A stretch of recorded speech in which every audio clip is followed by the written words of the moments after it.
Hello everybody and welcome back to my YouTube channel. It is part 2 of my houseplant tour today and I want to show you all of the plants in my bedroom. I also refer to it as my wall of poles, but before I go into all of the plants behind me, let me tell you a little bit about the environment. So in part 1 I showed you my living area, and the living area is quite large, so I don't really control the environment in there. Inside the bedroom, because the room is much smaller, I am given the option to somewhat control the environment. I've got a northeast facing window on my left, and I get really nice morning sun. During winter, when the sun is low, it reaches all the way towards the back of the room as well. In summer, when the sun is a little bit higher up in the sky, I don't get quite as much sun towards this side of the room. So I've got 2 grow lights over here. I'll link the company down below. The main reason I chose these grow lights is because I like the look of them. I think they're quite aesthetically pleasing. They're nice and small and they're vertical. So they kind of match the way that I grow my plants. They're not the most affordable grow light, I have to admit, but they were the only grow light that didn't look kind of ugly in my opinion. So I went with those, and quite clearly the results speak for themselves. I'm absolutely no expert at grow lights. These are really the only ones I have tried out, so I can't really make any comparison to other grow lights, but I don't fix what's not broken, so I don't see the need for me to look into anything else if it's clearly working. I do control the temperature in here, so I've got a Dyson fan and heater, as well as an air purifier, so it's 3 in 1. So it enables me to control the temperature during winter. So I try and keep the temperature above 16 degrees Celsius for sure. Usually I aim for about 20 degrees. I don't have it on all the time. It automatically knows what the temperature is and adjusts accordingly. If I would have it on all the time, I would probably run into issues with my moss poles because it would make them dry out so quickly. I do not control the humidity in here because the room is much smaller and I have quite a few poles in here. The humidity is quite high naturally. It's usually between 60 to 70%, even though I keep my window open whenever I can. So airflow is really important. The Dyson helps with that, but nothing beats good old fresh air coming from the outside world. So I do like my windows open. I do need to close it today to record the video, so it's nice and quiet for you. Let me quickly get rid of the Dyson so you can actually see the plants behind me. There we go, much better. All right, so I'm going to take you through all of these plants one by one. I have to admit the wall of poles is really empty at the moment. I pretty much gave all of my plants a chop over the last month or so, apart from the Milano behind me. That's the only one that didn't get a chop. So they're all kind of at halfway up their poles at the moment, but honestly, in a couple of months' time, they'll reach the top again. It was just kind of unfortunate that they all reached the top at the same time. So I just had to chop them all, and now it looks a little bit empty. At least for my liking. I might just put up a photo on screen what it looked like before they all had a chop. It used to be very overgrown. It's actually, obviously I love when they go very large, but I appreciate the convenience that come with a smaller pole. So at the moment, I'm appreciating the benefits of not having to do quite as much maintenance work with them. But of course, I'm looking forward to having them grow all the way to the top again. All right, anyway, I'm waffling on now, so let's just get into the tour. Oh, but Brett wants to be part of the plant tour as well. Yes. Whoops. While I'm giving Brett a belly rub, I might just use that opportunity to address a very frequently asked question. What do I do to keep my cat off of my plants? I do nothing.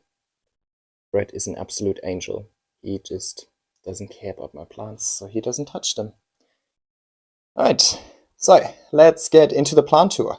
Let's start on the left over here. This is my Philodendron Splendid.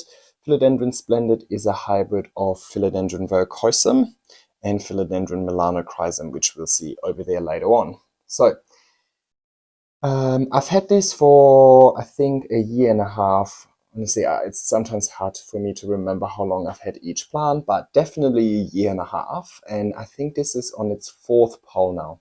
It had a chop and extend maybe 2 months ago. This was the first leaf after the chop and extend, so Yeah, obviously it didn't mind the chop at all, and this is already its second leaf coming out now. Now on that new leaf, you can really see that verrucosum parentage coming through with the lovely red backs, and it has quite nice petioles as well.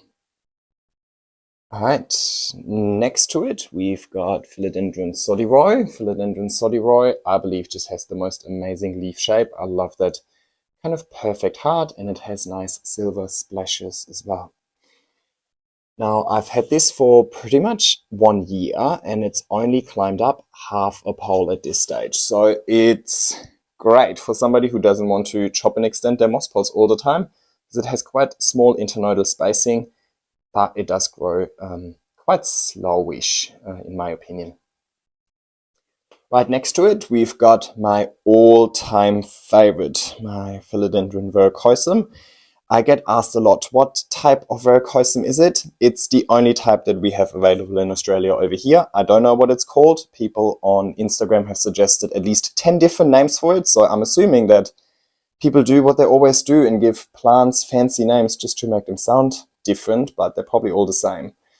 So honestly, I don't care about the name of it. This is just the regular verrucosum that is sold over here pretty much everywhere. You can get it at Bunnings these days, and they're really affordable. It's my absolute favorite because of these beautiful velvet leaves, the red backs, and the furry petioles. And when the leaves first come out, they are honestly just the most amazing with these with this lime green veining, the backs, the petioles. I don't know. I just don't know how you could ever beat a new verrucosum leaf. Right next to it, the elephant in the room, my Philodendron Glorious. Philodendron Glorious is a hybrid of Philodendron Gloriosum and Milanochryson.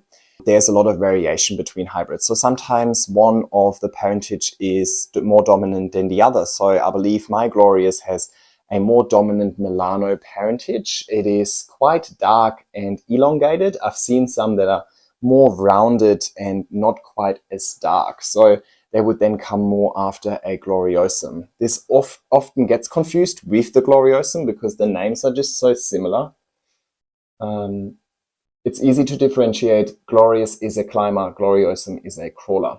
So this one is the newest leaf since its chop and extend. And as you can see, it really didn't mind the chop and extend. It is still huge. All right. I skipped one over here. This is my mangela pothos. I popped it on a pole maybe 1 year ago, and you can see these regular leaves, as we know them from the nurseries.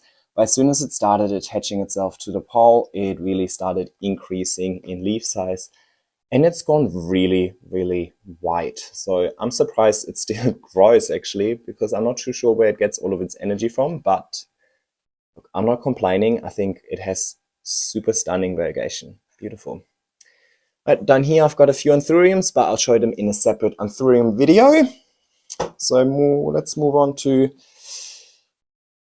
this one over here. It is Philodendron Ernestii or Ernesti, and it's such an underrated plant. Let me show you. When I first got it, I just got it with these 2 leaves down here, and I popped it on a moss pole straight away, and you can see it really started transforming in size and leaf shape all the way to this newest leaf that just unfurled, and it has very, very interesting petioles as well.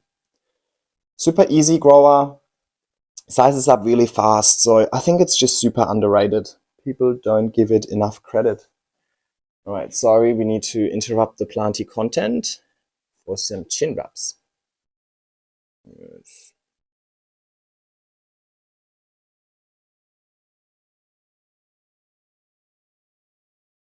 Right, and we are back. Right, down here I've got a blood banana. I think it's Musa acuminata sabrina.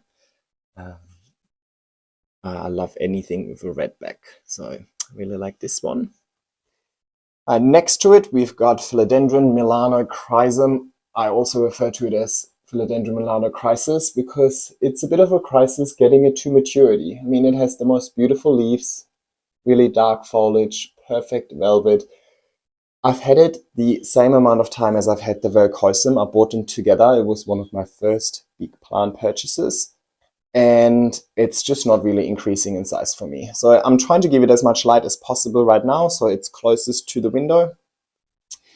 But yeah, I think it's just waiting for spring and summer to maybe increase in leaf size. I mean, these leaves, I'm not complaining. They are definitely increasing, just not quite as fast as the Glorious, for example, which I've had for less time. So yeah, that's a bit of a challenge, but that's what makes this hobby fun, right? And right next to it, I've got Philodendron gigas or gigas, or however you want to call it. It's also slowly starting to increase in leaf size. It just recently had its first chop and now pushing out its first leaf post chop. So it's clearly happy, but it also probably wants more light. So it's waiting for spring or summer, and then hopefully I'll see some bigger leaves. Alrighty, now in this corner over here, and I will record a separate video on this eventually as well, I've got my crawlers. So I've got my Mame over here, I've got my Dean McDowell. I'm really loving this Dean McDowell at the moment. Dean McDowell is a hybrid of Pastazinum, or Pastacinum, however you want to pronounce this, and a Gloriosum. And down here I've got a narrow form Plaumannii, also with super interesting petioles that it doesn't focus on. Got all my crawlers in these rectangular pots, and I've got a separate video on how I pot them up. So I'll link that at the end screen. Oh, that is pretty much it. Now, I'm giving Brettles a few more belly rubs. I want to address something else. People often ask me for very specific care tips for a species. So for example, I have a Philodendron Verrucosum. How do I care for it? How much humidity? What's the temperature, right? And I'm always hesitant to give you very exact care tips for a species. First of all, I find it hard to quantify these things in the first place. I don't measure light, for example, so I'm having a hard time to tell you exactly how much light you should be giving your plants. But also, it's kind of unrealistic. What are you going to do with that information? If you have 10 different plants and I give you 10 different requirements, you're not going to split your room into 10 cells and produce different environments.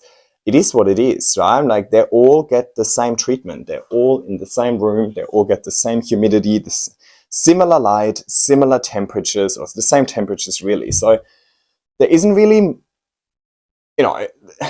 I think there is no point in just focusing so much on one specific species. Right?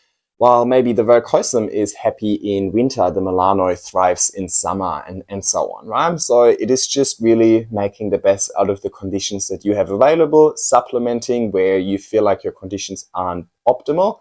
So for example, adding grow lights, adding a humidifier, adding a fan, adding a heater, but ultimately don't stress so much about each individual species, right? I think rule of thumb,